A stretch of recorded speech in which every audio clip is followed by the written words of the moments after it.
2029 में अगर बीजेपी की तरफ से कैंडिडेट कौन होगा, अमित शाह जी होंगे या योगी जी होंगे? आपको सर क्या लगता है कि सर 2029 के जो इलेक्शंस होंगे तो उसमें योगी आदित्यनाथ जी का कितना चांस है कि वो प्राइम मिनिस्टर बन सके? यूपी जैसे स्टेट का 2029 तक में आप देखेंगे कि ये 3 बार सीएम हो चुके होंगे।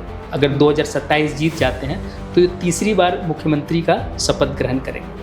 तो उस हिसाब से योगी जी का स्टेचर बहुत बड़ा हो जाएगा, एकदम मोदी जी जैसा होगा। कि योगी आदित्यनाथ जी का क्या ऐसा कंट्रीब्यूशन रहा है उनके पॉपुलैरिटी के पीछे, तो सर उसके बारे में थोड़ा सा कि personally he is not involve in any kind of corruption. UP में बीजेपी का जो परफॉर्मेंस था वो कहीं ना कहीं थोड़ा सा अच्छा नहीं था, तो उसके पीछे क्या रीज़न है? मोदी जी के बाद जो बीजेपी में जो एक सेकेंड लाइन ऑफ लीडरशिप है उसमें आपस में तनाव है। अब की बार 400 पार, तो 400 लेके आप करेंगे क्या? योगी जी का स्टैंड मतलब कैसा रहना चाहिए उस सिचुएशन में कि वो पीएम बने? कैडर वोटर है, कोर वोटर है 20 से 25% अगर आप उसको मानते हैं, और अगर वो वोटर जो है उसको अगर इंटैक्ट रखना है आपको 2029 में, तो मुझे लगता है कि अभी योगी जी के अलावा कोई दूसरा आपके पास अल्टरनेटिव नहीं है। सर आपको क्या लगता है कि यूपी का कितना कंट्रीब्यूशन है टुवर्ड्स द जनरल इलेक्शन या हमारे डेमोक्रेसी के लिए? देखिए, ऐसा बोला जाता है और ऐसे हमारे देश के कई प्रधानमंत्री हुए और ऐसा बोला जाता है कि ज़्यादातर प्रधानमंत्री उत्तर प्रदेश नहीं दिए इस देश को। उसका कारण ये रहा कि हम ऐसा बोलते हैं कि दिल्ली का रास्ता, मतलब दिल्ली के पार्लियामेंट का रास्ता यूपी होके गुजरता है। उसका कारण ये है कि यूपी में 80 लोकसभा संसदीय सीट्स है और जिसका यूपी में ज़्यादा पकड़ है, ज़्यादा सांसद लेके आते हैं, वो उनका सरकार बनाने का स्टेक सबसे ज़्यादा होता है सेंट्रल गवर्नमेंट में। तो इसीलिए यूपी बहुत इम्पॉर्टेंट पहले भी रहा है एक स्टेट और आज भी रहा है राजनीतिक समीकरण में। सो आपको सर क्या लगता है कि सर 2029 के जो इलेक्शंस होंगे तो उसमें योगी आदित्यनाथ जी का कितना चांस है कि वो प्राइम मिनिस्टर बन सके? देखिए, जब आप बात करते हैं अभी प्रेजेंट में जो बीजेपी में जो लीडरशिप है उसमें कौन से कंटेस्टेंट हैं, तो अगर आप मोदी जी के बाद बात करते हैं तो अमित शाह जी एक प्रोमिनेंट कंटेस्टेंट हैं कि वो पीएम के कैंडिडेट हो सकते हैं। फिर एक नितिन गडकरी हैं। लेकिन जब आप योगी जी का प्रोफाइल देखेंगे 2029 तक, तो आप देखेंगे कि यूपी जैसा एक बड़ा प्रदेश, और अगर आप पॉपुलेशन की बात करें यूपी का, तो कई ऐसे देश है जिससे ज़्यादा यूपी का पॉपुलेशन है, और जैसे ऑस्ट्रेलिया है, कनाडा है, पाकिस्तान है, बांग्लादेश है। तो यूपी एक महत्वपूर्ण जनसंख्या के मामले में उनसे एक बड़ा देश जैसा है पॉपुलेशन उसका। तो उस हिसाब से आप देखेंगे कि यूपी जैसे स्टेट का 2029 तक में आप देखेंगे कि ये 3 बार सीएम हो चुके होंगे। अगर 2027 जीत जाते हैं तो ये तीसरी बार मुख्यमंत्री का शपथ ग्रहण करेंगे। तो उस हिसाब से योगी जी का स्टेचर बहुत बड़ा हो जाएगा, एकदम मोदी जी जैसा होगा। जैसे मोदी जी गुजरात में 3 बार सीएम रहे और एक गुजरात मॉडल लेके आए पूरे देश में, तो वैसे ही 2029 में अगर योगी जी तीसरी बार मुख्यमंत्री बनते हैं तो उनका स्टेचर भी मोदी जी के ऑलमोस्ट समकक्ष आ जाएगा और वो यूपी मॉडल लेके आएंगे सेंटर में। अब यूपी मॉडल में बहुत सारी चीज़ें हो सकती है। एक मॉडल तो रहेगा कि उनका स्ट्रिक्ट लॉ एंड ऑर्डर जो यूपी में इन्होंने दिया है और जिसके चलते चांस है कि ये तीसरी बार सरकार में आ सकते हैं। दूसरा इनका बुलडोजर मॉडल है। तो कई मॉडल इनके साथ सेंट्रल गवर्नमेंट में ये लेके आएंगे। जैसे मोदी जी गुजरात मॉडल लेके आए थे, ये यूपी मॉडल लेके आए। सो सर आपको ये नहीं लगता कि ये जो बुलडोजर मॉडल है ये कहीं ना कहीं लॉ एंड ऑर्डर के साथ इनकॉन्सिस्टेंट है? यूपी जैसे प्रदेश में जिस तरह से इन्होंने दिखाया कि कैसे हम समाजवादी पार्टी और बहुजन समाज पार्टी के सरकार से भिन्न हैं, और उसमें ठीक है ये जो बुलडोजर का जो वो यूज़ कर रहे हैं उसमें कई आर्गूमेंट हैं कि वो सही नहीं है, वो basically this is against the rule of law. लेकिन लॉ एंड ऑर्डर के बारे में अगर आप किसी से भी पूछिए तो वो भले योगी जी को एक दो बुराई करे कि ये गलत है ये गलत है, लेकिन लॉ एंड ऑर्डर में अगर आप कोई ऑफ कैमरा अगर अपोजिशन पार्टी के भी कुछ लीडरों से पूछेंगे और अपोजिशन पार्टी के भी कार्यकर्ता से पूछेंगे तो वो भी इस मामले में तारीफ करते हैं कि नहीं, योगी जी ने लॉ एंड ऑर्डर में यूपी का पूरे स्वरूप को बदला है। सर, अगर हम इस लॉ एंड ऑर्डर और ये बुलडोज़र मॉडल को छोड़ के अगर किसी और चीज़ को देखा जाए कि योगी आदित्यनाथ जी का क्या ऐसा कंट्रीब्यूशन रहा है उनके पॉपुलैरिटी के पीछे, तो सर उसके बारे में थोड़ा सा बताइए। जैसे हम मोदी जी के बारे में बात करते हैं कि वो पर्सनली उनके खिलाफ किसी तरह का करप्शन नहीं है या कोई भी इन्वॉल्वमेंट नहीं, और जैसे मोदी जी बहुत क्लीन इमेज रखते हैं, चूँकि सन्यासी आदमी है, सन्यासी जैसा जीवन जीते हैं। ठीक आप योगी जी के बारे में भी बोल सकते हैं कि उनमें भी उनका भी पूरा इमेज क्लीन है, पर्सनली किसी तरह से करप्शन में इन्वॉल्व नहीं है।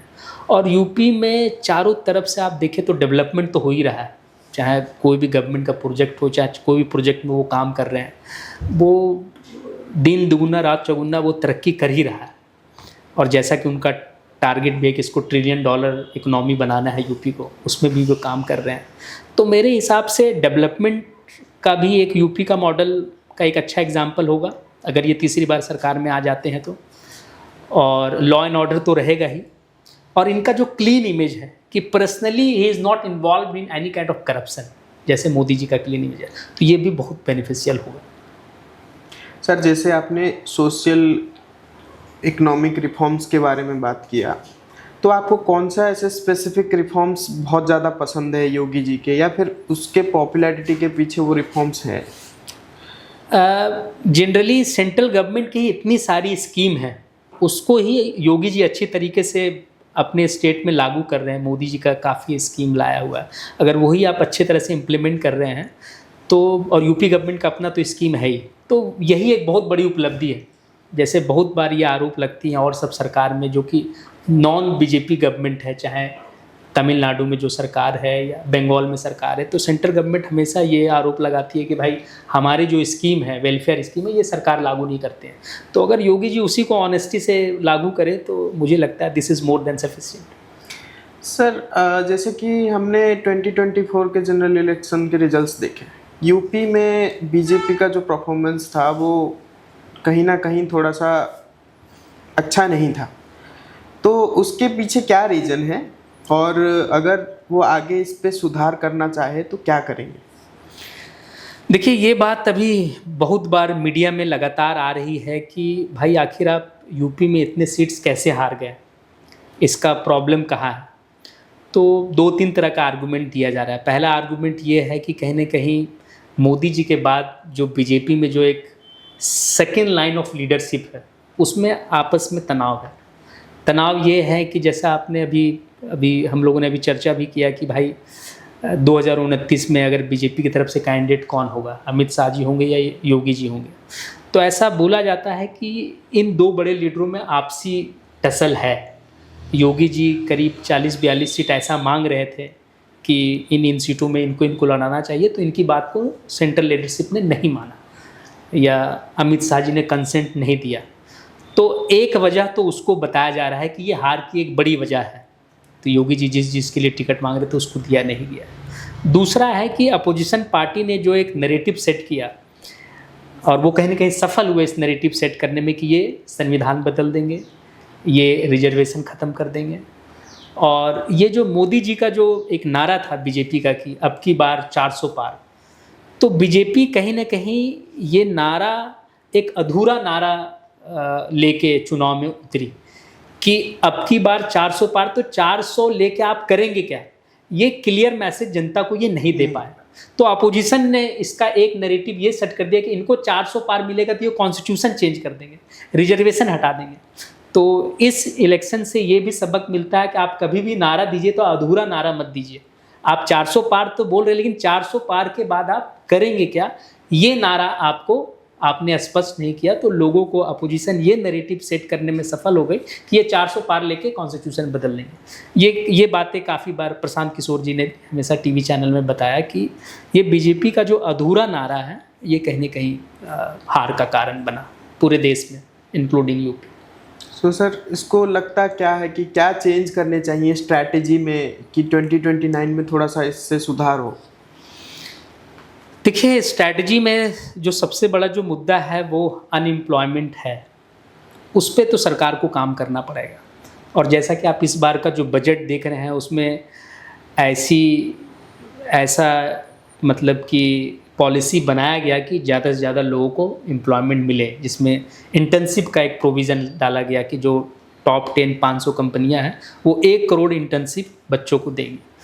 तो ये एक हमेशा से ये एक धारणा बनी है इस देश में कि जब जब बीजेपी की सरकार आती है, इवन अटल जी के समय से, देश में अनएम्प्लॉयमेंट बढ़ता है, सरकारी नौकरियों में कमी आती है।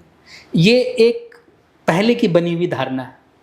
बीजेपी ज़्यादा से ज़्यादा प्राइवेटाइजेशन पे ध्यान देती है। अटल जी के समय तो एक डिसइन्वेस्टमेंट मिनिस्टर ही थे, अरुण शौरी जी, जो जिनके बारे में बताया जाता है कि वो सारी सरकारी कंपनियों को बेचने का ही काम करते थे। तो ये एक जो धारणा है, इस धारणा को तो चेंज करना पड़ेगा। सरकार को ऐसे पॉलिसी और ऐसा योजना लाना पड़ेगा जिससे ज़्यादा से ज़्यादा एम्प्लॉयमेंट जनरेट हो और लोगों को रोज़गार मिले। तो इस बजट में आप देखेंगे तो जो इंटर्नशिप का जो योजना है वो एक बहुत अच्छा कदम है सरकार की तरफ से कि आप स्किल्ड लेबर आपको कैसे मिले, स्किल्ड लोग कैसे मिले। और जैसा कि कई ऐसे रिपोर्ट बताए हैं कि आने वाले टाइम में इंडिया को कम से कम 8 से 10 करोड़ स्किल्ड पीपल की ज़रूरत है, जिनको कि बड़ी बड़ी कंपनियों को रिक्वायरमेंट हो। तो ये इंटर्नशिप के द्वारा उनको फुलफिलमेंट होगा। तो इन अनएम्प्लॉयमेंट को एड्रेस करना सबसे ज़रूरी है। तो सर, जैसे कि हमने 2029 के इलेक्शन के बारे में बात कर रहे हैं अभी, तो उसमें हमें योगी जी का स्टैंड मतलब कैसा रहना चाहिए उस सिचुएशन में कि वो पीएम बने, क्योंकि उनके पार्टी में ही बहुत सारे ऐसे र्यूमर्स हैं कि जैसे अभी जैसे 2024 के रिजल्ट्स के बाद कह रहे हैं योगी जी का नाकामी कह सकते हैं, या इस तरह से बहुत सारे र्यूमर्स आ रहे हैं कि इवन 2027 के जो उनके विधानसभा के इलेक्शंस होते हैं सीएम के लिए, तो उनको भी सीएम के कैंडिडेट के लिए चूज़ किया जाएगा या नहीं किया जाएगा, वो भी एक सवाल है।